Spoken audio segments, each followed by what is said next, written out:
Penemu CRI SPR CAS9 ungkap teknologi edit DNA yang bisa mengubah segalanya. Edit DNA yang bisa mengubah segalanya. Ini tulisannya gue gedein biar kalian enak ngeliatnya ya. No, udah gue gedein. Majalah Farmasetika VE2N1 Januari 2017. Ini udah 2017. Kebayang nggak lu? Sekarang 2021. Meningkat udah berapa banyak tuh? Teknologi udah berapa banyak itu meningkatnya. Kecurigaan kita harus berdasar ya, dengan ilmiah ya, dengan bukti-bukti data ya. Saat ini melalui teknik modifikasi genetik yang rumit telah terbukti menghasilkan produk mutasi genetik pada tanaman, buah maupun hewan. Seperti tomat yang tahan lama, buah-buahan tanpa biji, ataupun ikan zebra yang berfluoresensi. Lalu apa jadinya ketika ditemukan sebuah teknologi CRI SPR Cas9 yang mampu membuat teknik editing genetik yang lebih simpel dan memungkinkan untuk diaplikasikan kepada manusia. Allah. Bisa untuk mengatasi berbagai penyakit genetik, bahkan memodifikasi sifat-sifat yang sebelumnya hanya ada di cerita fiksi ilmiah. Aduh. Seperti manusia superhero dengan tulang yang kuat, warna kulit berbeda, memperlambat penuaan dini, dan lain sebagainya.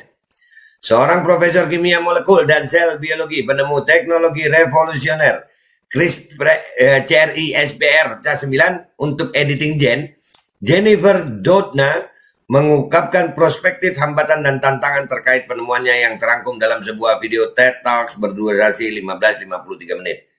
Ini videonya ya guys ya.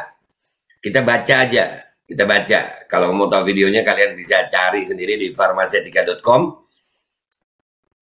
Apa itu teknologi CRI SPR Cas9? Beberapa tahun yang lalu dengan rekan saya, Emmanuel Carpentier, saya menciptakan teknologi baru untuk mengedit genom. Ini disebut CRI SPR Cas9. Teknologi CRI SPR memungkinkan para ilmuwan untuk membuat perubahan DNA pada sel-sel yang dapat memungkinkan kita untuk menyembuhkan penyakit genetik. Sayang, wahai rakyat Indonesia, pisau itu bagus kalau dipakai untuk bagus, tapi untuk menyakiti juga bisa. Kalau teknologi ini sudah ada dari 2017 untuk menyembuhkan merekayasa genetik, ya bisa juga untuk yang lainnya kan. Dan itu yang pasti memerlukan data DNA. Dan ternyata PCR itu adalah alat pendataan DNA. Dari mana, Bapak? Nah, sequencing, pemisahan, pengurutan. Satu sampel itu ada yang diurutin. Ada virus mungkin, ada bakteri, ada juga sel DNA kita. Kira-kira nih yang ditunjukin ke kita cuma sel virusnya aja, terus DNA-nya enggak gitu. Padahal dalam satu sampel. Mikir. Kebayang kalau itu dikumpulin bisa jadi apa aja. Ini yang ngomong bukan gue. Kalau gue yang ngomong jangan lu percaya. Gue bukan dokter, bukan ilmuwan. Tapi ternyata ada jurnalnya. Kecurigaan gue sebagai orang yang kritis. Ini penting kalian perhatikan. Ini demi bangsa Indonesia.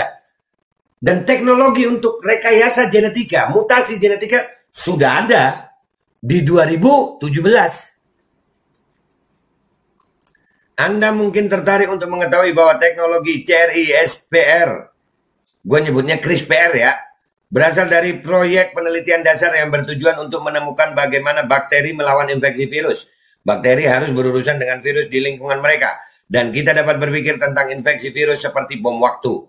Bakteri hanya memiliki beberapa menit untuk menjinakkan bom sebelum jadi hancur. Jadi banyak bakteri yang ada dalam sel mereka memiliki sistem kekebalan adaptif yang disebut CRISPR, yang memungkinkan mereka untuk mendeteksi DNA virus dan menghancurkannya. Jadi kalau dibuat bagus ini teknologi ya bagus. Tapi kalau lihat begini, keadaannya begini, kira-kira ini bagus apa enggak ya? Dan ini perlu diselidiki nih. Ini pakar-pakar hukum, pakar-pakar biologis, kimia, ini harus bersuara dong. Ini bisa jadi kejahatan kemanusiaan yang dilakukan oleh perusahaan-perusahaan PCR. Nggak cuman GSI. Ada berapa PCR di situ? Karena kalau kita tes PCR itu kan, kita bawa KTP, kita bawa iya KTP ya, KTP, nomor induk KTP itu kependudukan ada, nama jelas, alamat lengkap, terus data DNA. Protein C9 secara otomatis mengedit DNA. Bagian dari CRISPR adalah protein yang disebut C9 yang mampu mencari, memotong, dan akhirnya menurunkan DNA virus dengan cara tertentu. Dan melalui penelitian kami, bertujuan untuk memahami aktivitas protein C9, ya kita menyadari bisa memanfaatkan fungsinya sebagai teknologi rekayasa genetika. Nih, rekayasa genetika.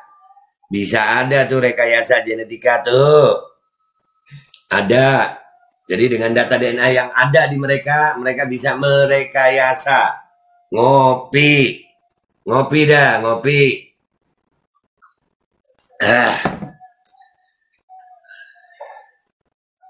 Teknologi CRISPR telah diuji di tikus, monyet, bahkan virus HIV dari sel manusia. Teknologi CRISPR telah digunakan untuk mengubah DNA dalam sel tikus dan monyet, serta organisme lain juga. Ilmuwan Cina menunjukkan baru-baru ini bahwa mereka bisa menggunakan teknologi CRISPR untuk mengubah gen pada embrio manusia. Embrio. Masih dalam perut. Embrio.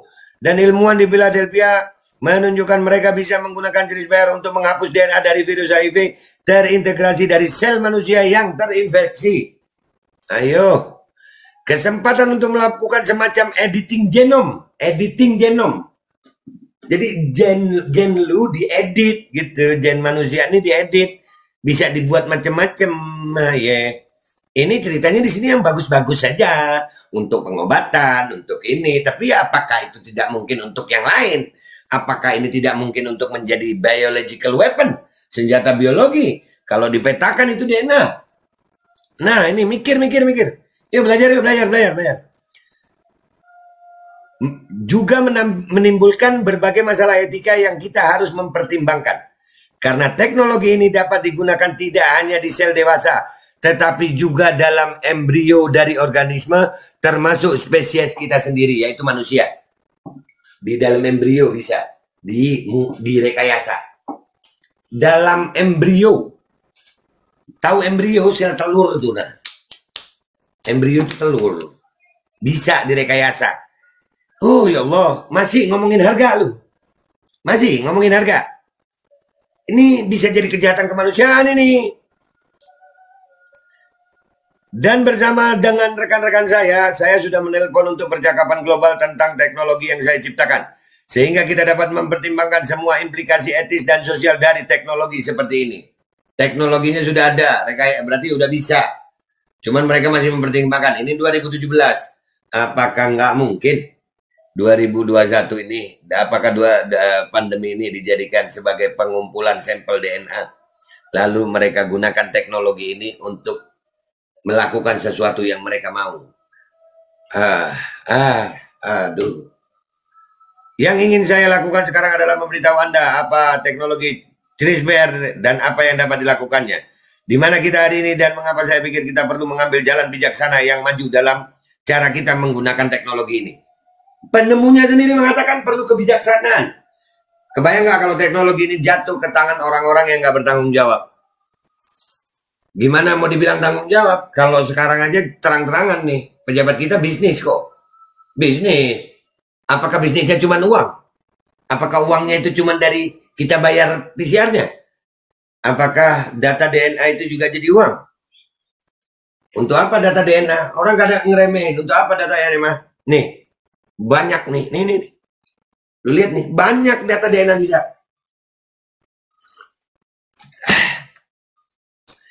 Ya Allah. Dah. Asal-usul CRISPR. Ketika virus menginfeksi sel bakteri, mereka menyuntikkan DNA mereka. Dan dalam bakteri, sistem CRISPR memungkinkan bahwa DNA untuk dipetik dari virus. Dan dimasukkan ke dalam potongan kecil dalam kromosom DNA bakteri. Dan bit-bit yang terintegrasi dari DNA virus bisa dimasukkan di sebuah situs yang disebut CRISPR. CRISPR singkatan dari Clustered Regularly Interspaced Short Palindromic Repeats. Singkatan CRISPR merupakan mekanisme yang memungkinkan sel untuk merekam dari waktu ke waktu dari virus mereka. Bit DNA diteruskan ke keturunannya sel. sehingga sel-sel terlindungi dari virus tidak hanya dalam satu generasi, tapi lebih banyak generasi sel. Hal ini memungkinkan sel untuk menyimpan catatan infeksi. Dan rekan saya, Blake Wiedenheft, suka mengatakan CRISPR merupakan lokus efektif kartu vaksinasi genetik dalam sel. Bayangin lu. Setelah itu DNA dimasukkan ke dalam kromosom bakteri. Sel kemudian membuat salinan kecil dari molekul yang disebut RNA. Kayak pernah dengar ya, Moderna, RNA. Ya mirip kali ya, sama atau kebetulan ini? Memang sengaja atau kebetulan ini? Nah, yang merah dalam gambar ini merupakan ulangan tepat dari DNA virus. RNA adalah sepupu kimia DNA dan memungkinkan interaksi dengan molekul DNA yang memiliki urutan yang cocok. RNA itu dimasukkan lewat apa? Micin. Kebongkar ya. Panjang nih. Secara rekayasa genomik, CRISPR bisa mengubah segalanya. Jadi sekali pemotongan untai ganda dibuat dalam DNA, kita dapat menginduksi perbaikan. Bisa untuk perbaikan, ingat ya. Kalau bisa untuk perbaikan, bisa juga untuk uji coba. Bisa jadi macam-macam. Dan dengan demikian berpotensi mencapai hal-hal luar biasa. Seperti mampu memperbaiki mutasi yang menyebabkan anemia sel sabit atau menyebabkan Huntington disease. Saya benar-benar berpikir bahwa aplikasi pertama dari teknologi CRISPR akan terjadi dalam darah, di mana itu relatif lebih mudah untuk memberikan alat ini ke dalam sel dibandingkan dengan jaringan yang solid. Ini 10 tahun ke depan teknologi CRISPR bisa digunakan. Jadi perlu data DNA. Udah. Kalian harus mikir. Nih ya, kalian harus berpikir tentang teknologi ini dan kenapa data DNA dan apa itu PCR. PCR itu jelas. Ya, dia untuk mengumpulkan data genome sequencing, data gen baik virus, bakteri maupun sel tubuh kita. Untuk apa itu? Bisa digunakan macam-macam ini. Untuk pengobatan bisa, tapi untuk yang lain-lain juga bisa. Dan bisa memodifikasi rekayasa genetika, modifikasi genetika. Dan ini kalau terjadi kepada rakyat Indonesia, kebayang nggak jadinya gimana? Dan video ini gue buat seluruh tokoh bangsa Indonesia, baik pejabatnya yang di eksekutif maupun di legislatif, khususnya di DPR RI. Dengar ini, buat para ilmuwan. Kalian tahu ilmu ini tapi kalian diam saja. Apa bahayanya bagi rakyat Indonesia ini? Tolong sampaikan. Dan buat rakyat Indonesia, gue berpesan buat diri gue dan seluruh rakyat Indonesia, sampaikan video ini. Ini ada, gue bukan ngecap. Gue mungkin nggak terlalu tahu tentang teknologi itu. Tapi gue berpikir kritis. Dan itu ada. Dan PCR sudah terbukti. Mereka mengakui bahwasannya mereka sedang mengumpulkan data lewat genome sequencing yang dilakukan lewat PCR test. Dan kalau data DNA rakyat Indonesia itu banyak, bukan tidak mungkin rakyat Indonesia sedang menjadi kelinci percobaan untuk rekayasa genetika. Bukan tidak mungkin. Ini harus diselidiki, ini harus dibongkar, dan rakyat Indonesia harus bersuara. Dan saya mengajak semuanya yang masih punya cinta di hati kepada bangsa ini, ayo sama-sama kita bongkar ini, kita usut ini. Ini ada apa? Ingat sekali lagi, ini bukan hanya uang. Ini bukan hanya uang. Tapi tentang bagaimana masa depan genetika anak bangsa kita. Kita mungkin selamat, tapi kalau direkayasa lewat micin yang ada RNA di situ, turunan kita jadi apa? Karena data kita sudah ada di mereka. Data DNA kita sudah ada di mereka. Itu aja dari gue. Gue minta maaf kalau ada salah. Mudah-mudahan ini semuanya jadi pelajaran. Dan tolong bantu share ini. Bantu share. Sampai rakyat Indonesia banyak yang sadar tentang bahayanya data DNA yang dipegang oleh orang-orang yang tidak bertanggung jawab karena bisa menjadi sebuah proyek rekayasa genetika manusia. Itu aja dari gue minta maaf kalau ada salah. Wabillahi taufiq wal hidayah wa ridha wal inayah. Wassalamualaikum warahmatullahi wabarakatuh. Semangat Indonesia, semangat.